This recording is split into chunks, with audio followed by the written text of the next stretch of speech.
बूढ़े आदमी ने इत्मीनान से बिस्मिल्लाह पढ़ी और हिजाम की कुर्सी पर बाल कटवाने के लिए बैठ गया। बूढ़े के चेहरे पर मौजूद नरम मुस्कुराहट से हिजाम को बातचीत का हौसला पैदा हुआ। हिजाम ने कहा, दुनिया में बहुत से मज़ाहिब खुदा को मानते हैं, लेकिन मैं खुदा के वजूद को नहीं मानता।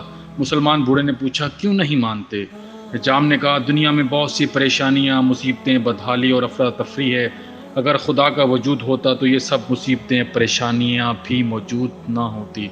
बूढ़े ने मुस्कुराते हुए जवाब दिया, मैं भी इस दुनिया में हज्जाम के वजूद को नहीं मानता। हज्जाम ने परेशान होकर पूछा, क्या मतलब? मैं आपकी बात नहीं समझा। बूढ़े ने कहा, हज्जाम की दुकान से बाहर गुजरते हुए गंदे और लंबे बाले वाले शख्स की तरफ इशारा करते कहा, क्या तुमने इस शख्स के लंबे और गंदे बाल देख रहे हो? हज्जाम ने कहा, जी हाँ, लेकिन इसका मेरी बात से क्या ताल्लुक? बूढ़े ने कहा, अगर हज्जाम होते, लंबे और गंदे बालों वाले लोग कभी ना होते। हज्जाम ने कहा, हम मौजूद हैं, लेकिन ऐसे लोग हमारे पास नहीं आते।